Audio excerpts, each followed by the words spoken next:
Bonjour à tous, c'est Cerise de la boutique de Cerise. Je suis ravie de vous retrouver aujourd'hui pour un nouveau tuto pour réaliser des super cabochons avec simplement du vernis et des transferts spéciaux pour les cabochons.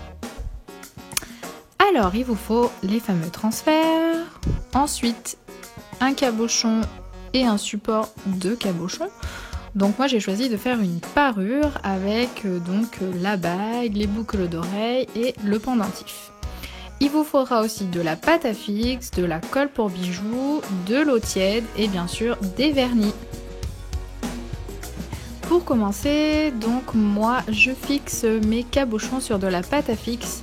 Je trouve que c'est très facile, ça permet de bien maintenir le cabochon pour qu'il ne bouge pas.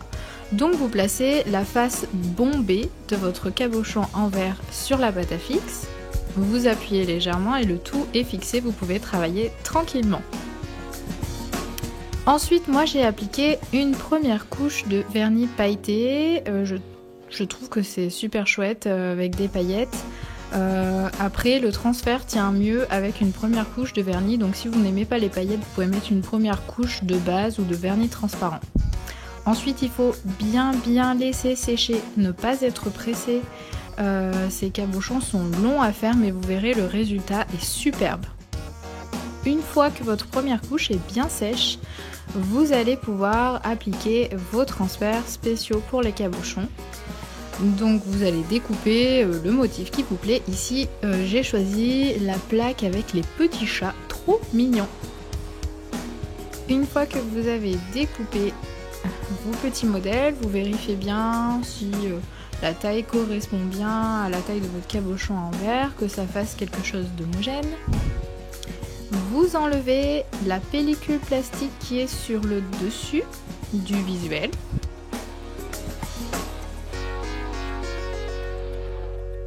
Vous disposez le tout et ensuite vous trempez vos petits transferts dans de l'eau tiède pendant quelques secondes.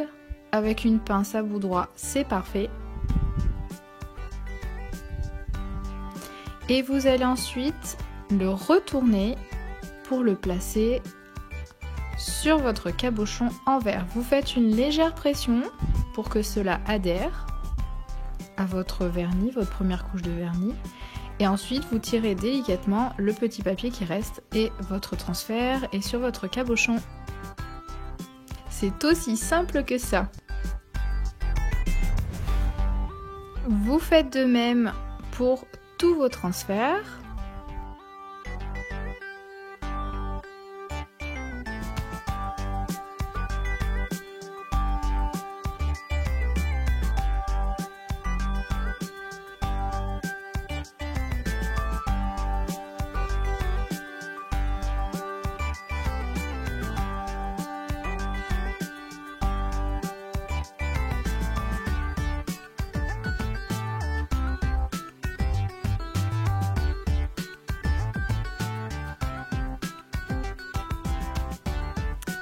Une fois que tous vos transferts sont faits, vous laissez bien sécher. Je vous conseille de tapoter légèrement avec un petit mouchoir pour enlever éventuellement l'eau qui s'est placée dessus. Vous vérifiez bien au doigt que tout est sec. N'hésitez pas à laisser sécher.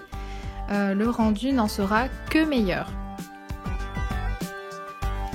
Une fois que tout est sec, nous allons commencer à appliquer les vernis. Donc généralement, il vaut mieux commencer par les couleurs les plus claires pour aller vers le plus foncé. Donc vous appliquez de manière aléatoire votre vernis sur vos cabochons en verre. Donc vous pouvez laisser des petits espaces, vous n'êtes pas obligé de tout recouvrir, faire du moitié-moitié. Vraiment vous verrez, vérifiez à chaque fois que vous appliquez votre vernis, vous pouvez retourner, regarder ce que ça donne, rajouter une autre couleur, donc voilà. Mais surtout ce qui est important, c'est qu'entre chaque couche, vous laissez bien sécher le vernis.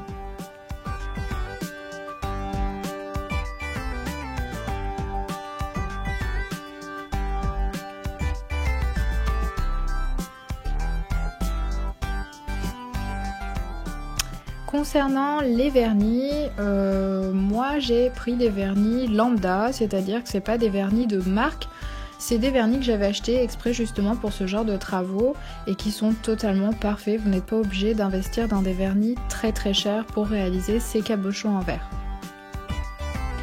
Ensuite, vous verrez, pour la dernière couche, je mets de la couleur noire. Je termine toujours mes cabochons avec cette couleur noire parce que si jamais vous avez un peu de transparence, ça fera ressortir les couleurs que vous avez appliquées auparavant. Cette dernière couche, surtout, laissez-la sécher toute une nuit, c'est très important. Une fois que celle-ci est sèche, vous pouvez appliquer un petit peu de colle au centre. Vous placez votre cabochon sur le support et vous faites des petits cercles pour chasser l'air et ensuite vous essuyez éventuellement les bords si de la colle a coulé. Voilà, ce tuto est terminé, j'espère qu'il vous aura plu. Surtout n'hésitez pas à laisser des commentaires en barre d'infos et à vous abonner pour recevoir toutes nos nouveautés. Rendez-vous sur la boutique de cerise.com pour retrouver tous les articles utilisés pour ce tuto. Je vous dis à bientôt!